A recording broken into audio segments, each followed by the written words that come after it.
Hello everybody and welcome back to the final episode of Deconstructing Kelly Brogan.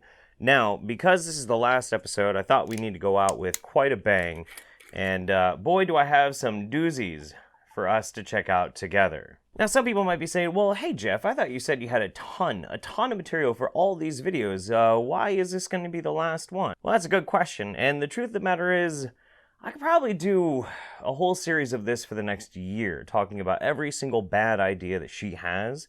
I could probably spend at least another 4 episodes just on the Joe Rogan podcast alone. But to be honest with you, I think I just want to sum this one up. I think after 4 episodes so far, you already know that she's not really a very good person, and her ideas are pretty terrible. But I don't think I've really shown the gravity of how bad it can actually get. So here we go. We have a list of interesting, fascinating, completely fucked up things that she believes in, and we're going to count them down. Number 1, there's something wrong with insulin. You see, Kelly came under fire a few years back by posting this to her Facebook page. Insulin can kill diabetics. Natural substances can heal them. Well, that's weird. Where exactly did she get that? Oh, Green Med Info. Gotcha. For those not aware, Green Med Info is another one of those woo-peddling pseudoscience sites that try and talk about natural healing and basically shits all over anything that is conventional medicine. It's dangerous. Even more surprising is this is actually written by Stuart G, the actual founder of Green Med Info. Now, Kelly came under fire for sharing this, but she doubled down and said that there's nothing wrong with it, and this is actually something that she straight up endorses. So, a paradigm-shifting study indicates that the standard of care for diabetics, including synthetic insulin and oral anti-diabetic drugs, increases morbidity and mortality from diabetes. Natural substances, on the other hand, have proven healing properties that, if used, could mitigate the global diabetes epidemic. Well, that's kind of weird. That's interesting. Is there actually any validity to this study? Turns out no, absolutely not. Not even close. But the fact remains that this came about because of a type of hysteria, and we'll touch on it kind of briefly. As mentioned before in many of my videos, a lot of these woo peddlers have a problem with genetic modification technology, and that includes insulin. Now, Insulin. Why insulin? Well, that's because back in the 1970s, scientists figured out a way to basically make a yeast that would produce insulin. You see, before that, if you were diabetic, you had to basically inject yourself with insulin that we got from ground up beef and pork pancreases. Yeah, that's where we got insulin before this. So we've been using this for, well, over 40 years now, and there's never been a problem. There's never been any research whatsoever to show that this was in any way a concern that we had to worry about. Yet, those people trying to popularize certain types of holistic and alternative medicines will tell you all day how there's a huge fucking problem with it. So from Kelly's perspective, hey, what you really need if you're diabetic isn't to carefully use insulin to maintain a healthy blood sugar. No, you could use your food. Now don't get me wrong, there are definitely people who can maintain their blood sugar through their diet, but that's depending on how bad their diabetes are. So to say these blanket statements is fucking dangerous. Number 2, Kelly Brogan promotes ideas that could actually cause a baby to die. Kelly has many times espoused some really weird ideas about pregnancy and birthing, and she's advocated for some pretty dangerous stuff. Even in the Joe Rogan podcast, she did quite a bit. But none were necessarily quite as shocking as her sharing this. It's time to show graphics and dispel myths about the cord around the baby's neck at birth. Cord around the neck is common and affects about 1 in 3 babies born, etc., etc. And basically, this is all about the nuchal cord, which is a medical term for when the umbilical cord is wrapped around the baby's neck.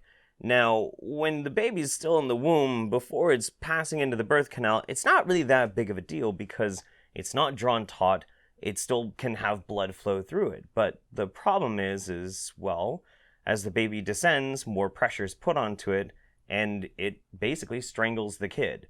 Now, it doesn't strangle the kid in so much as it chokes the kid out because babies are breathing through the tube, but it draws the cord so tight that that cord is no longer feeding those nutrients to the child. In effect, the child dies because it can't breathe. It can't get the needed oxygen from the mother because the cord is pinched shut.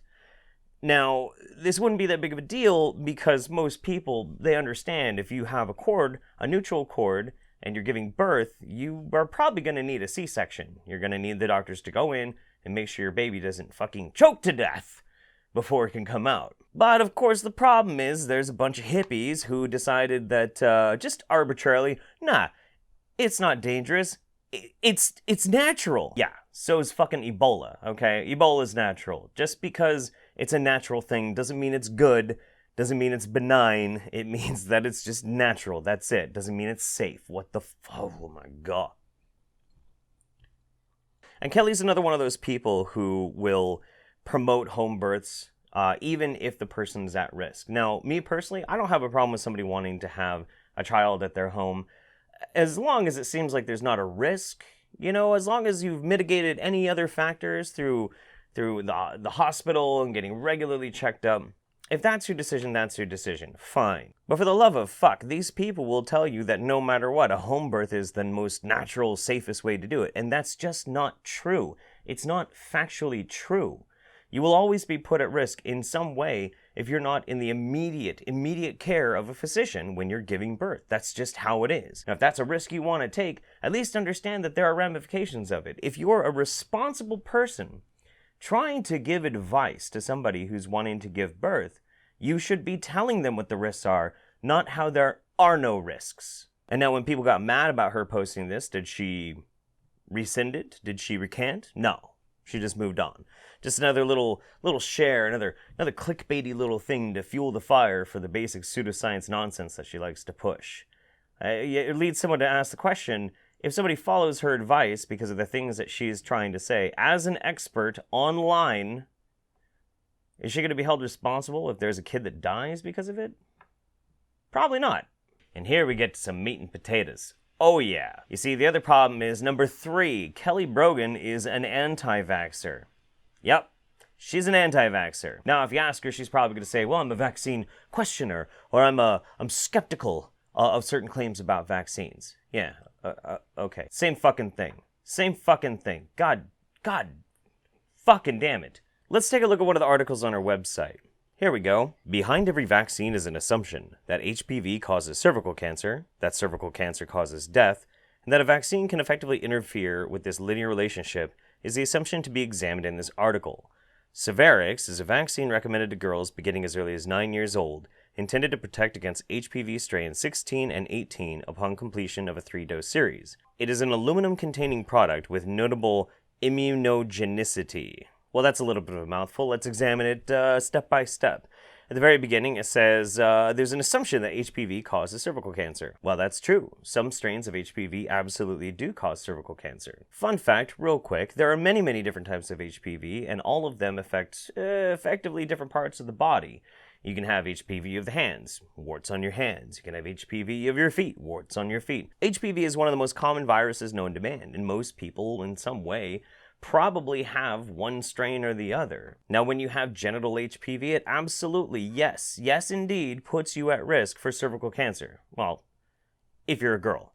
Like, this is known. It is known, Khaleesi. Like, this is straight up, like, we know that. Or, hey, that cervical cancer causes death. Well, yeah. Cancer can kill you. It can.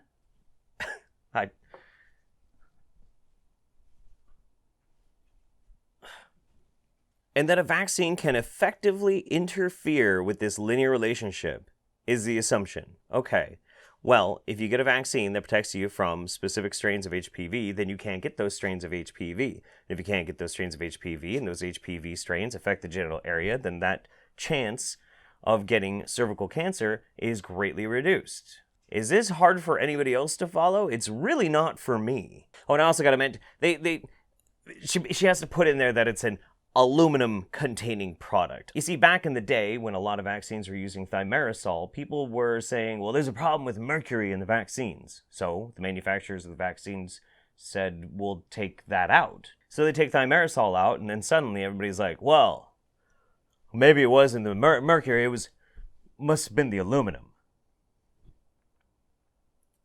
No. Now, in this article, she cites a paper that seems to put into question the effectiveness of HPV vaccines. And that sounds spooky, except if you actually, well, read the paper. You see, in the paper, it even says this. The authors themselves say this. The allocation of vaccination was not random in this study, so confounding and bias because of differential uptake of screening, detection bias, cannot be ruled out. In our population, vaccinated women were more likely to undergo Pap screening after enrollment.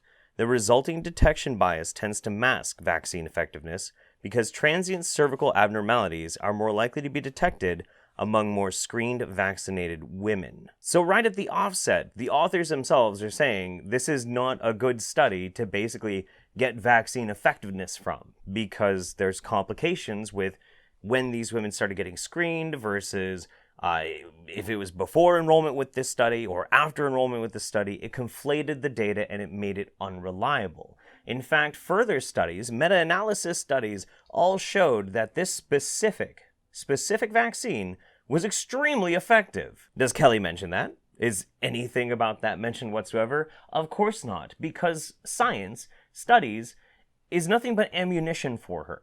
That's it. It's just ammunition for her to try and make a point. It's ammunition for her to try and convince you that you need to listen to her rather than mainstream science, because she's the maverick, she's the renegade, telling you the truth. You know, in my citations for this video, I'm going to include this brilliant article from Science Blogs that deals with this specific instance of Brogan being hilariously corrupt. If you are in any way academically minded or scientifically literate, I absolutely encourage you to go read it, because I'm summarizing a little bit of this. We're trying to get through this and get some really, really wackiness out of the way. But go and read it. Do yourself a favor. It's a piece of work. It's whoo boy. Kelly Brogan is one of those amazing examples of outright intellectual dishonesty. It's Number 4, Kelly Brogan is a borderline AIDS denialist. Yup. You see, the problem is that Kelly Brogan doesn't actually believe that HIV causes AIDS.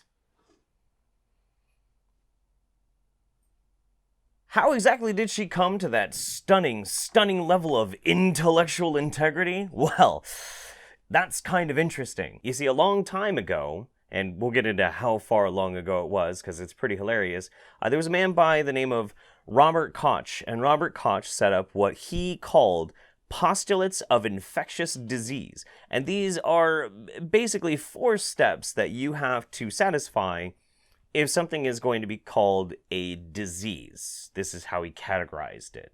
Are you ready? Whew. So what exactly is the problem with his postulates of infectious disease? Well, he came up with it back in 1890. Yeah, 127 years ago. Let's just put this out there. Since 127 years ago, we have significantly advanced our understanding of biology, of diseases, of the human body. We do not use Koch's 4 postulates for infectious diseases. We don't use them. We haven't for a long time. But it gets worse. It gets even worse. You see, not only that, Brogan also appears to reject the effect of antiretroviral drugs on AIDS. Now, check out this. This is a brilliant quote by her. That drug toxicity associated with AIDS treatment may very well be what accounts for the majority of deaths. Excuse me? Excuse me. You're trying to tell me that the reason people die from AIDS is the medicines that they take to try and keep their AIDS in check? Is that what you're trying to tell me? Because that's incredibly stupid! The mid-90s saw the most amazing revitalization of biomedical research, specifically in AIDS, in which we developed antiretroviral drugs. We took the mortality rate of people dying from AIDS from an absolutely astronomical, horrible, horrified percent to almost damn near nothing. Now people who get HIV can live long, healthy, well, healthy-ish, lives. Full lives. And that's because of drugs! Now, what's kind of funny is in all of these ridiculous things that she's been talking about, and I'm showing here, most of the time she just leaves those things up. But this one, this article, she took it down. Thankfully, though, the internet never forgets, and our friends over at GreenMed Info published it and never took it down. So, thanks. Oh, we're getting into the home stretch now, but we got 2 more that we're going to deal with. 2 more. Number 5, Brogan really doesn't like pharmaceuticals. Have you noticed? This is one of my favorite quotes from Brogan. This is, saying no to pharmaceuticals is an act of feminism. Every time you open that pill bottle, you are saying, nope, you don't got this, to your body, and you're instilling a message of oppression to a system that says feeling anything is dangerous. I got nothing. Number 6. Or is it 7? Whatever. Brogan doesn't understand food. The last thing I want to touch on is I just went and I picked a random article of hers. Just a random article. And if you're scientifically minded, you can do this too. It's actually kind of fun. And I tried to find something that I could rip apart about it. And it was actually really easy. This article is called 5 Foods That Can Cause Depression. And it's a big steaming pile of shit. Food is the best medicine. All your cells, bones, signaling molecules, and tissues are built from what you eat. For example, dietary fats are the building blocks of brain tissue. That's the most reductive nonsense, I swear to Christ. Many studies have shown that people who eat an anti-inflammatory diet have significantly lower risks of depression. A recent study that tracked about 6,500 women over 12 years showed that women eating an anti-inflammatory diet had a 20% lower risk of developing depression than their peers. And don't get me wrong.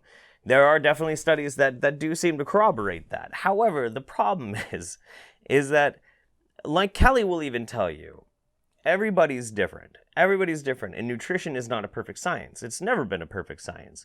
What seems to work for some people doesn't work for others. There are basic rules that we can understand. If you want to lose weight, you have to burn more calories than you take in. That makes sense. But also, some people just have a natural tendency to process things different than other people. That's why certain diets work for certain people, and certain diets don't work for certain people. It's just how it is. Gluten. By now, almost everyone has heard of gluten, the glue-like protein found in wheat. Grains like barley, rye, and contaminated oatmeal contain proteins that may be recognized by your body as gluten. Wrong. Jeez, there's no gluten in rice. There are largely 2 ways in which gluten can be kind of a problem with people. Either you have celiac disease, or you have some sort of allergy to like a wheat product. And that is 2 very distinctly different things. It has nothing to do with it. It's inflaming your gut microbiome. No, that's not what... Stop. Dairy. Believe me, I understand that dairy can be deeply pleasurable. Ooh la la.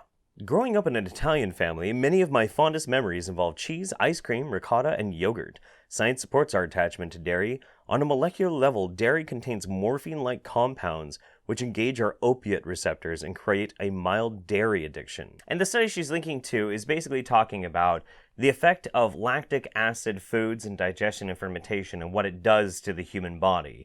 But listen to this. This is incredible. Once bioactive peptides are liberated, they exhibit a wide variety of physiological functions in the human body. These functionalities of the peptides in human health and physiology include anti-hypertensive, antimicrobial, antioxidative, antithrombotic, opioid, anti-appetizing, immunomodulatory, and mineral-binding activities. A whole fucking shitload. A veritable feast of interesting, different things that happen in the body because of lactic acid, but for some reason, there's just that whoop, opioid. Oh. Dairy is like slamming some heroin, right, Kelly? Sugar and artificial sugar. Like, I don't even really need to get into this. You're already gonna know what the fuck it's gonna say.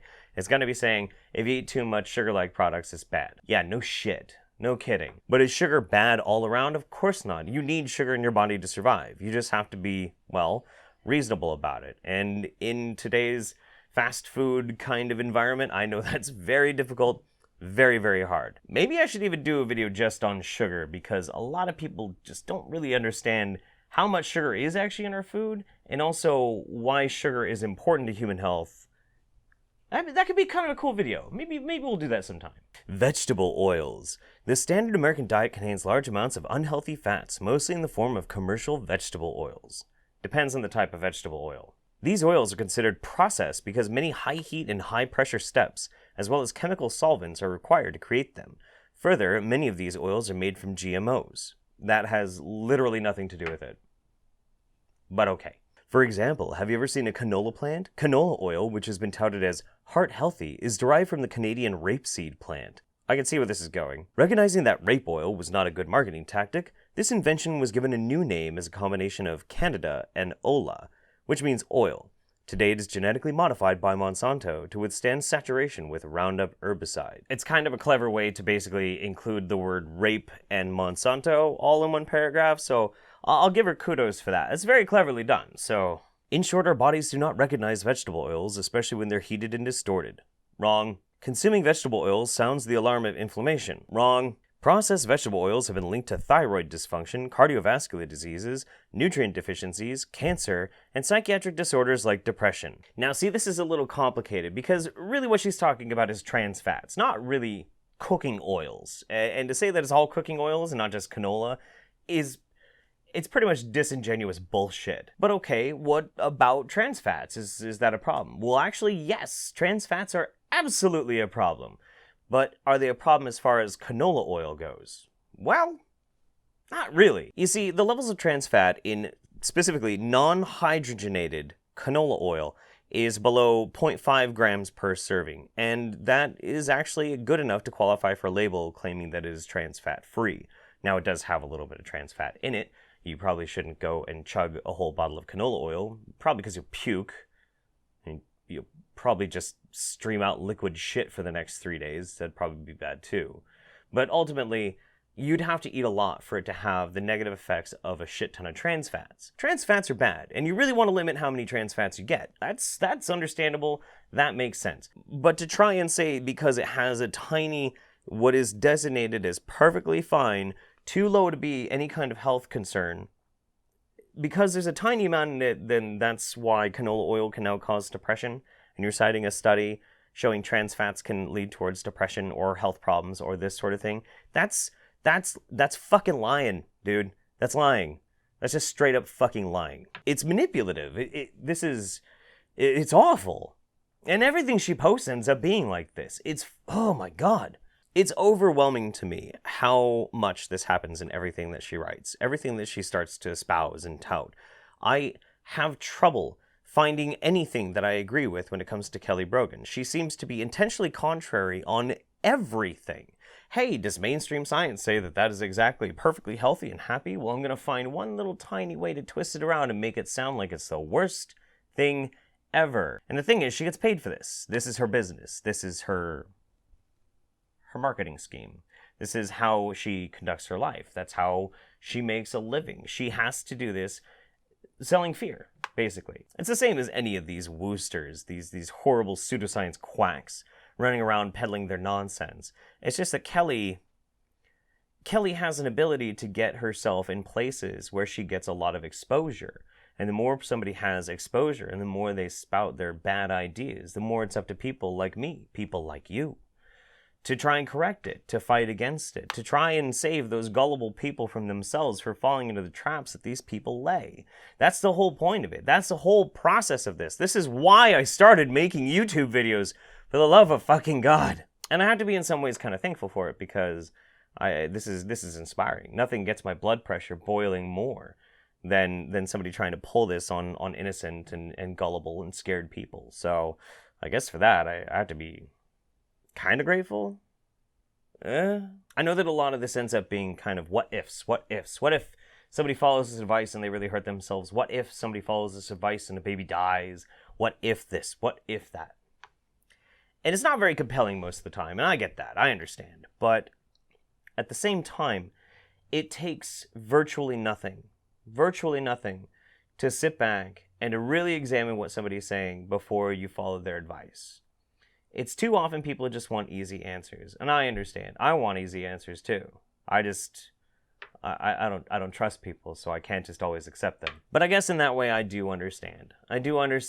And that's why my job will never be done, and why I'll never stop, and why I'll always be here to entertain you fantastic people. Thank you so much for watching. I really hope you appreciated this series. I think we're going to put a pin in it for now. Maybe Kelly will resurface somewhere down the road, or rear her head and bellow out, some sort of other nonsense that's equal parts horrible, horrifying, and hilarious. And if so, well, you can count that. I'll be there, and I'll show it to you, and we'll have fun. So for now, thanks once again. Take care. See you soon.